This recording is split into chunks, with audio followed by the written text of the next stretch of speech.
What do other people accept as part of life that you personally cannot tolerate? Long commutes to work. I work with a girl who drives for 2 hours each way for work. For a standard 8-hour working day, it takes 12 hours out of her day. Frick, that all the way dead. I got a good one. I worked with a guy who had been commuting 2 hours one way from New Jersey to Connecticut each day for 20 or so years. One day he sold his house and moved, with his wife, 5 minutes from work. For a couple months he was saying how much better life was, and even for a chill guy he was way more relaxed at work. Then the company merged, and the offices were relocated to New York City. So now he was commuting an hour back the other way, closer to the house he'd sold some months earlier. Having my life be consumed by my job. I'm at that point right now, and applying for other positions. I don't live, I suffer through, and then I spend my time off healing. I feel nothing but dread coming to work. My health is fricked because of it. My job harasses everyone on their days off for emergency shifts, like we are all on call. Don't get paid to be on call, so I've started ignoring their calls, texts and emails on my off time. It's not my job to save their poor scheduling skills. This was one of the many reasons I quit my job, except our boss didn't even have the decency to text/call/email you. He'd just put you down on the rota and then not tell you you'd been given an extra shift. The weeks ran Saturday to Saturday, but he didn't work weekends, so the new schedule didn't come out until 2 days later. The rota was not accessible online anywhere, only in the breakdown. Often employees who only worked midweek to weekends would get calls asking where they were as their shift was supposed to start some time ago. How can we know that we've been scheduled to work on a day we aren't contracted to work, and that no one has notified us about? If you want me to work full time, hire me full time. Asshole. Don't try to guilt me into working outside my contract. Eat, but it seems to be biological. Pleasant weather for other people is fainting weather for me. I cannot tolerate heat. I live in the mid-Atlantic. It gets unbearable.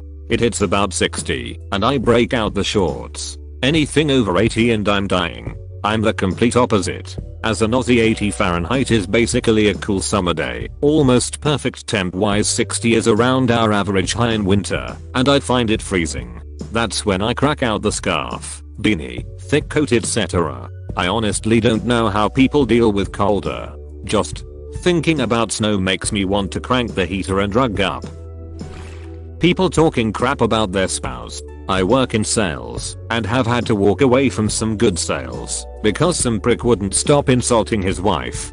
Guys, if you choose to spend the rest of your life with someone, you should probably treat them well. I had a coworker who did this every single day at lunch, talking about every dumb thing her husband said or did. It makes it sound like she doesn't even like him at all. I remember working in a restaurant some years back, and the break room would end up full of waitresses moaning about their boyfriends or husbands for the entirety of their breaks. One fine day, one of our KP guys walked in there mid-session and yelled something like, "I swear, you are either the dumbest people alive for staying with guys who are so terrible, or the bitchiest people alive for sitting back here complaining constantly about how terrible someone you love is. Either break up with them, divorce them, or else shut the hell up.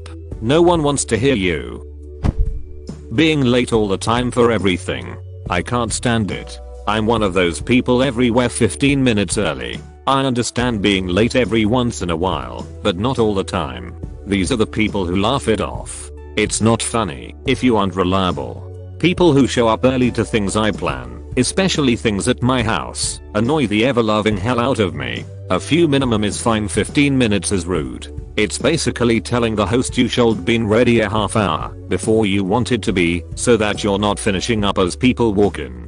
I'm one of the eternally early people. My general tactic is nip into a shop/bar, walk round the block. Killing time is much better than turning up early, or late for that matter.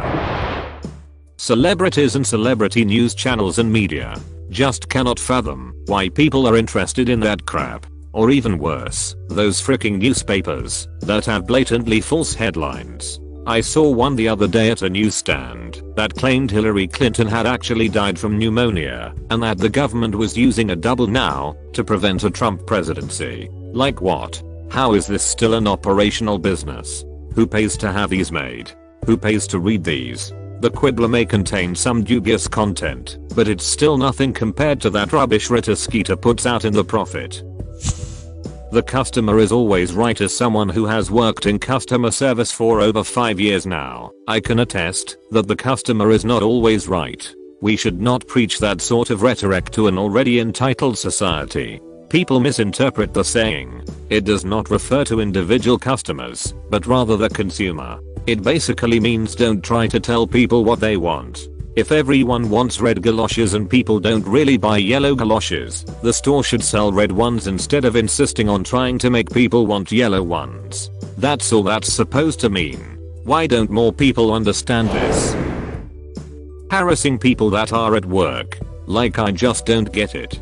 This person's living situation is essentially depending on this job in most cases. 48% of the country living paycheck to paycheck ATM, and they are forced to be polite with some jackass screaming at them for something that does not matter at all. I'm becoming so bitter and destroyed on the inside from pretending to care about these people. I hate people. I hate them so much. I hate my job, and I hate customer service. It is the worst industry, and I hope that anyone that was for some reason considering it reads this and reconsiders. I honestly believe that everyone, and I mean everyone, should work at least 2 years in a customer service position. Like in a shop of some kind, no call center. But now, after being in that game for nearly 10 years, I try to be polite as possible to those behind the counter. If I unfold a shirt to look at it, I fold it back up. I pull an item off the shelves, I face it forward. This is out of habit, but I know the irritation of making up something look nice, then having it destroyed. BTW, those of you who think taking refrigerated meat from the meat department and putting it into the freezer section when you decide you don't want it, you're assholes. Just give it to the cashier and they'll deal with it. FFS. Anyway, hope you found what you were looking for. Have a nice day. D. A lot of stuff listed are minor annoyances that everyone tolerates, but does nothing about. But I'll name something I actually do not tolerate. Wasted driving. I love drinking with my friends. I love having a couple drinks and relaxing. If I have more than 2 drinks, I don't even consider driving home. If my friends are at my place and we've been drinking all night, they're staying put. No excuses unless they have a sober ride home. If I know I won't have a ride home from a party where there will be drinking, I have my 2 drinks, wait a few hours, then drive home. I have tried to prevent strangers from driving wasted at parties by offering them places to stay or rides home myself. I have even called the police to notify them there was a wasted driver on the road when he was belligerent and left a party. I can tolerate a lot of crap in this world, but I can't tolerate wasted driving. Thank you. I can't believe that most people are still so flippant about it. I have several friends that are well-educated people with the means to call a cab/planned ahead that just won't. My friends are the same way. Just recently a good friend of mine wrecked and totaled his dream car that he worked his ass off for. He also ended up with a DUI which is going to follow him around for a while. Thankfully he wasn't hurt, but it all could have been easily avoided if he didn't downplay the seriousness of a few drinks. Giving 8 hours or more of your life every day to a job that you hate. I'd rather be somewhat poor and have my time back. If I could live off of part-time work, I absolutely would in a heartbeat. I hope to find something I can do, or some skill I can get good enough at, that I can work from home instead, but right now that's just a pipe dream. I wish career track jobs would offer part-time. I'd gladly drop from say 70k to 35k if it meant I only worked every other week, or half weeks, or half the year, or every other month or something.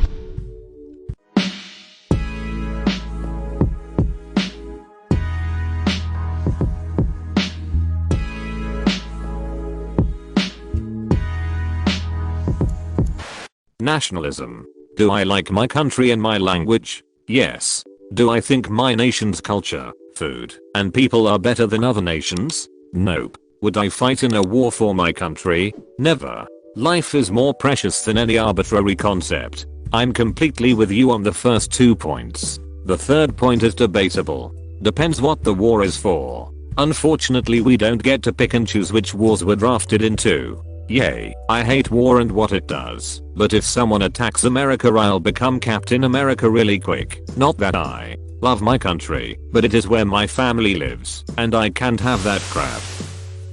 People that intentionally want to get wasted, pass out, puke just for the sake of fun. It's not so much that they seem to enjoy, but more the process of escapism for a time being. Most of the kids I go to parties with who do this are searching for something in their lives and choose this as a way to ignore their problems. Not saying I have it figured out, because I don't drink, I just watch movies or write music to forget about crap. Others drink.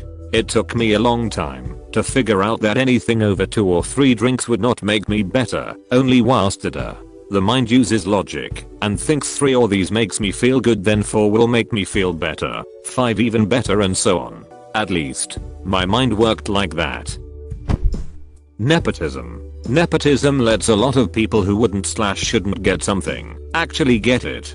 Be it that lucky once in a lifetime career job or just a job at their uncle's local pub/shop. I absolutely despise nepotism and will never allow it to factor into any hiring choice I ever have to make. It really irks me. I wish I could agree with you. I felt the exact same way when I started working after college. I had no connections and knew nobody in the industry. It took me forever to get a job. After working for a while, I realized why there is nepotism. Knowing someone and their skills takes well more than an interview could ever cover. So if you interview 2 people and you know one and how they work and you don't know the other, there's much less risk in hiring a known quantity. I think there's probably okay and bad nepotism though. If the person hired is qualified, then I'd say it's okay/good. If they are not qualified, then that's total bullcrap. Most positions aren't advertised for this very reason. A lot of small business owners will just ask around if their network knows someone.